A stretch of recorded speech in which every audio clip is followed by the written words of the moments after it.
ഈ ജനൽ പോലും തുറക്കാൻ പറ്റാത്ത രീതിയിൽ ഒരുപാട് വേസ്റ്റുകളൊക്കെ അടുക്കി വെച്ചിരിക്കുന്ന സാഹചര്യമായിരുന്നു. പക്ഷെ ഇപ്പോൾ നോക്കിക്കഴിഞ്ഞാൽ രണ്ടു മൂന്ന് ആളുകൾ ഒരുമിച്ച് വന്നു കഴിഞ്ഞാലും കയറി വന്നിരുന്ന് ഇവിടെ നിന്ന് ആളുകൾക്ക് ശാന്തമായിട്ട് നിൽക്കാൻ പറ്റുന്ന ഒരു അവസ്ഥയിലേക്ക് ഇവിടെ വളരെയധികം വൃത്തിയാക്കിയിരിക്കുന്നു എന്നുള്ളതാണ്. അതായത് തന്നെ എന്ത് വിഷയമുണ്ടെങ്കിലും തളർത്താൻ സാധിക്കില്ല, ഉള്ള പരിമിതികളൊക്കെ മനസ്സിലാക്കിക്കൊണ്ട് അതിൽ നിന്ന് കയറി ചെല്ലുന്ന സമയത്ത് നമുക്ക് ഈ ഓഫീസുമായി ബന്ധപ്പെട്ട കൗൺസിലറുടെ ഒരു പേര് കാണാൻ സാധിക്കുന്നുണ്ടായിരുന്നില്ല. പക്ഷെ ഇപ്പോൾ അതിൽ നിന്ന് വ്യത്യസ്തമായിട്ട് R Sreelekha ward councillor Sasthamangalam എന്നുള്ളൊരു board advocate BK Prashanth MLA name ബോർഡിന് തൊട്ട് മുകളിലായിട്ട് സ്ഥാപിതമായിരിക്കുന്നു എന്നുള്ളതാണ്. തനിക്കും ഒരു നെയിം ബോർഡൊക്കെ വേണമല്ലോ, തന്നെയും കാണാൻ ഇവിടെ. നമസ്കാരം. തദ്ദേശ തിരഞ്ഞെടുപ്പ് സമയത്ത് ആർ ശ്രീലേഖയെ പോലെ ഒരു ഉന്നത ഉദ്യോഗസ്ഥയായിരുന്ന ഒരാളെ എന്തിന് പാർട്ടി തിരഞ്ഞെടുപ്പ് സ്ഥാനാർത്ഥിയാക്കി എന്നുള്ളതായിരുന്നു വലിയ ചർച്ചാ വിഷയമായി മാറിയത്. തദ്ദേശ തിരഞ്ഞെടുപ്പിന്റെ സ്ഥാനാർത്ഥി പ്രഖ്യാപനം നടന്ന അന്ന് മുതൽ ഇന്നിപ്പോൾ കൗൺസിലറായി അധികാരമേറ്റ പ്രവർത്തനങ്ങൾ നടന്നുകൊണ്ടിരിക്കുന്ന സമയത്ത് പോലും കേട്ടുകൊണ്ടിരിക്കുന്ന പേരെന്ന് പറയുന്നത് VV രാജേഷിന്റെയും ഈ പറയുന്ന ആർ ശ്രീലേഖയുടെയും തന്നെയാണ്. ആർ ശ്രീലേഖയെ സംബന്ധിച്ച ഇപ്പോൾ കൗൺസിലർ ഓഫീസ് അവിടെ സൗകര്യങ്ങൾ കുറവാണ് എന്ന് ചൂണ്ടിക്കാണിച്ച് രംഗത്തേക്ക് വരികയും അത് മുഖാന്തരം തിരുവനന്തപുരം കോർപ്പറേഷന് വലിയ വാടക ഇനത്തിൽ കോടികൾ നഷ്ടപ്പെട്ടു എന്നുള്ള കണക്കുകൾ പുറത്തു വരികയും ചെയ്തു എന്നുള്ളതാണ് ഇപ്പോൾ വാർത്താ പ്രാധാന്യമേറാൻ ഏറ്റവും കാരണമായി മാറിയിരിക്കുന്നത്. അങ്ങനെ ഇരിക്കുന്ന സാഹചര്യത്തിലാണ് ആർ ശ്രീലേഖയുടെ മറ്റൊരു നിർണായകമായിട്ടുള്ള നീക്കം ഇവിടെ ഉണ്ടാകുന്നത്. അതായത് ഇപ്പോൾ ഈ ഓഫീസുമായി ബന്ധപ്പെട്ട VK Prashant MLA, Vattiyoorkavu MLA ആയിട്ടുള്ള VK പ്രശാന്ത് MLA ഇവിടെ ഒഴിഞ്ഞു കൊടുക്കില്ല. തങ്ങൾ കരാർ അടിസ്ഥാനത്തിലാണ് വാടക കൃത്യമായിട്ട് കോർപ്പറേഷന് കൊടുക്കുന്നുണ്ട്. 827 രൂപ എന്ന് പറയുന്നത് ചെറിയൊരു പണമാണെങ്കിൽ പോലും അത് താൻ കൃത്യമായിട്ട് അടയ്ക്കുന്നത് കൊണ്ട് തനിക്ക് ഇവിടെ തുടരാൻ അവകാശമുണ്ട് എന്നുള്ള അവകാശവാദത്തിൽ CPM നിൽക്കുമ്പോൾ മറുവശത്ത് എന്നാൽ താൻ തന്റെ കർത്തവ്യങ്ങൾ മുന്നോട്ട് തന്നെ ചെയ്യും എന്ന ആത്മവിശ്വാസത്തിൽ ആർ ശ്രീലേഖയും എത്തുന്നു. കഴിഞ്ഞ ദിവസം പാർട്ടി ഇത്തരത്തിൽ വലിയ വിവാദങ്ങളും വിഷയങ്ങളൊക്കെ നിൽക്കുന്ന സാഹചര്യത്തിൽ പോലും ഔദ്യോഗികമായിട്ട് ഇവിടെയുള്ള സൗകര്യങ്ങൾ കുറഞ്ഞ സ്ഥലത്തേക്ക് വന്ന് ആർ ശ്രീലേഖ ഇരിക്കുകയാണ്. താൻ വളരെ പരിമിതിയുള്ള ഒരു സ്ഥലത്താണ് ഇരിക്കുന്നത്. ഒരുപക്ഷെ തന്നെ കാണാൻ വരുന്ന ആളുകളൊക്കെ പുറത്തിരിക്കേണ്ടി വരുന്ന സാഹചര്യം അടക്കമുണ്ടാകും. എങ്കിൽ പോലും കുഴപ്പമില്ല, താൻ തന്നെ കൊണ്ടാവുന്നത് പോലെ പ്രവർത്തനങ്ങൾ കാഴ്ചവെക്കാം എന്നുള്ള തരത്തിലേക്ക് തീരുമാനമെടുക്കുന്നു. പിന്നീട് പ്രവർത്തനങ്ങൾ ആരംഭിച്ചിരിക്കുകയാണ്. ഇപ്പോഴത്തെ ഏറ്റവും അടുത്തായിട്ട് നിൽക്കുന്നത് ഈ MLA നെയിം ബോർഡിന് മുകളിലായിട്ട് ആർ ശ്രീലേഖയുടെ നെയിം ബോർഡ് കൂടെ വന്നു എന്നുള്ളതാണ്. അതാണ് ഇന്നത്തെ ഏറ്റവും പ്രധാനപ്പെട്ട വിഷയം. അതായത് കയറി ചെല്ലുന്ന സമയത്ത് നമുക്ക് ഈ ഓഫീസുമായി ബന്ധപ്പെട്ട കൗൺസിലറുടെ ഒരു പേര് കാണാൻ സാധിക്കുന്നുണ്ടായിരുന്നില്ല. പക്ഷെ ഇപ്പോൾ അതിൽ നിന്ന് വ്യത്യസ്തമായിട്ട് R Sreelekha ward councillor Sasthamangalam എന്നുള്ളൊരു board advocate BK Prashanth MLA name ബോർഡിന് തൊട്ട് മുകളിലായിട്ട് സ്ഥാപിതമായിരിക്കുന്നു എന്നുള്ളതാണ്.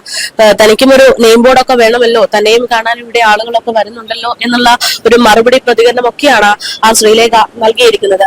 ഇത്തരത്തിൽ നെയിം ബോർഡ് ഇവിടെ സ്ഥാപിതമാകുന്നു. ഇതിനുശേഷം ഇവിടെ ഉണ്ടായിട്ടുള്ള മറ്റൊരു പ്രധാനപ്പെട്ട മാറ്റമുണ്ട്. അതായത് കഴിഞ്ഞ 5 വർഷമായിട്ട് ഇവിടെ ഭരണങ്ങളൊക്കെ നടന്നുകൊണ്ടിരിക്കുകയാണ്. ഇവിടെ VK പ്രശാന്തും അദ്ദേഹത്തിന്റെ പ്രവർത്തകരും ഒക്കെ പ്രവർത്തനങ്ങൾ നടത്തിക്കൊണ്ടിരിക്കുകയാണ്. പക്ഷേ കഴിഞ്ഞ ദിവസം നമ്മൾ ആർ ശ്രീലേഖയെ കാണാൻ വന്ന സമയത്ത് ഈ ഒരു പ്രദേശം എന്ന് പറയുന്നത് ചില സാധനങ്ങളൊക്കെ കുന്നുകൂട്ടിയിട്ടിരിക്കുന്ന ഒരു സാഹചര്യമായിരുന്നു. വളരെ വൃത്തികേടായിട്ടുള്ള രീതിയിലായിരുന്നു ഇവിടെയുള്ള ചുറ്റുപാടൊക്കെ ഉണ്ടായിരുന്നത് എന്ന് പറയേണ്ടിയിരിക്കുന്നു. ആർ ശ്രീലേഖയെ സംബന്ധിച്ച് അവർക്ക് കൊടുത്തിരിക്കുന്ന സ്ഥലം ഓഫീസ്, അവിടെ ബാത്റൂം പോലുള്ള ചെറിയൊരു ഇടുങ്ങിയ മുറിയാണ് ഓഫീസായിട്ട് പ്രവർത്തിക്കാൻ കൊടുത്തത് എന്നും ടോയ്ലറ്റ് അടക്കമുള്ള സ്ഥലങ്ങളിലാണ് ഒരു ടേബിൾ വലിച്ചിട്ട് അവിടേക്ക് ഡോക്യുമെന്റ്സ് വെക്കേണ്ടുന്ന സാഹചര്യമാണ് എന്നതൊക്കെ നമ്മൾ മലയാളി വാർത്ത ദൃശ്യങ്ങളിലൂടെ പുറത്തുവിട്ടതാണ്. ഇപ്പോൾ അതേ സാഹചര്യത്തിൽ വരുമ്പോൾ ഉള്ള പരിമിതികൾ ഒക്കെ മറികടക്കാൻ വേണ്ടി അല്ലെങ്കിൽ ഉള്ള സ്ഥലം ഉപയോഗിച്ചുകൊണ്ട് കൃത്യമായിട്ട് എങ്ങനെ ജനങ്ങളെ സേവിക്കാം എന്നുള്ള തീരുമാനത്തിലേക്ക് ആർ ശ്രീലേഖ കടക്കുകയാണ്.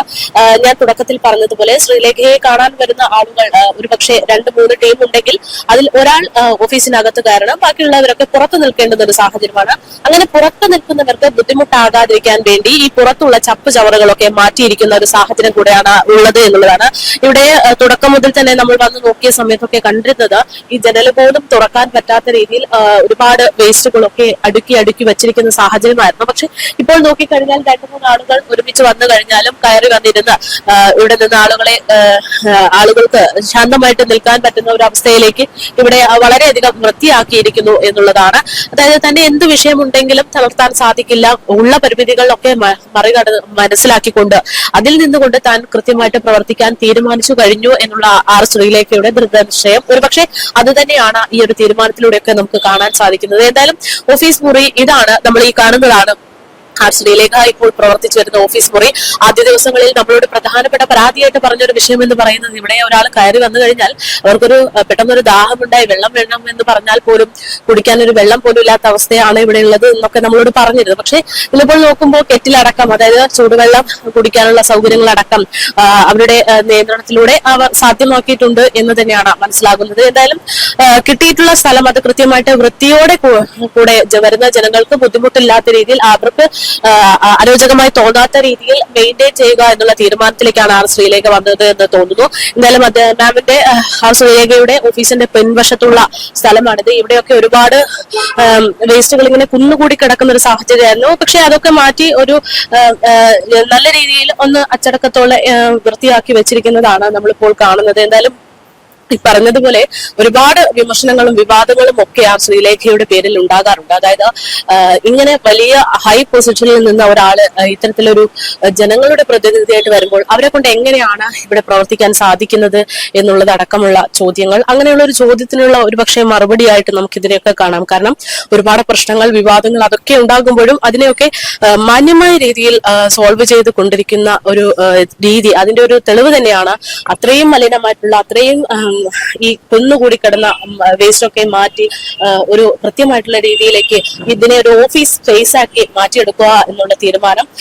നമ്മളോട് ആ ശ്രീലേഖ പറഞ്ഞൊരു കാര്യമുണ്ട്, ഓഫീസ് മുറി ചെറുതാണ്, തനിക്ക് ഇവിടെ സൗകര്യങ്ങളില്ലാത്ത, തനിക്കൊന്ന് ഒരു 2-3 പേരിലധികമുള്ള ഒരു ടീമിനോട് സംസാരിക്കണമെങ്കിൽ പുറത്തേക്ക് ഇറങ്ങി നിൽക്കേണ്ടുന്ന ഒരു സാഹചര്യമായിരുന്നു എന്നുള്ളത്. പക്ഷെ എങ്കിൽ പോലും ആ ഒരു സാഹചര്യത്തിനെ കൃത്യമായിട്ട് വിനിയോഗിക്കാനുള്ള തീരുമാനം ആ ശ്രീലേഖയെ സംബന്ധിച്ചിട്ടുണ്ട്. ആദ്യ ദിവസം തന്നെ 18ഓളം അധികം ആളുകൾ, 18 പേരടക്കം ആ ശ്രീലേഖയെ വന്ന് കണ്ടു എന്ന് പറയുമ്പോൾ ഈ കൗൺസിലറെ പ്രതീക്ഷിച്ചുകൊണ്ട് ഈ നാട്ടിലുള്ള ഒരുപാട് ആളുകൾ, ജനങ്ങൾ, പൊതുജനങ്ങൾ ഇവിടെ ഉണ്ട് എന്നതും വ്യക്തമാണ്. എന്തായാലും ആ ശ്രീലേഖയുടെ ഓരോ തീരുമാനങ്ങളും അത് തിരുവനന്തപുരത്ത് പ്രത്യേകിച്ച് ഈ ശാസ്തമംഗലം വാർഡിൽ കൃത്യമായിട്ടുള്ള ജനശ്രദ്ധ നേടുന്നുണ്ട് എന്നുള്ളതാണ്. നിയമസഭാ തിരഞ്ഞെടുപ്പ് അടക്കം വരുന്ന സാഹചര്യത്തിലാണ് ഇത്തരത്തിൽ വളരെ പ്രധാനപ്പെട്ട പേരുകൾ ഉയർന്നു കേൾക്കുമ്പോൾ ഒരു കൗൺസിലറിന്റെ പേര് ആവർത്തിച്ച് കേൾക്കുന്നത് എന്ന് പറയുന്നത്. എന്തായാലും നിർണായകമായിട്ടുള്ള പല തീരുമാനങ്ങളിലേക്കും ആർ ശ്രീലേഖ കടക്കുകയാണ്.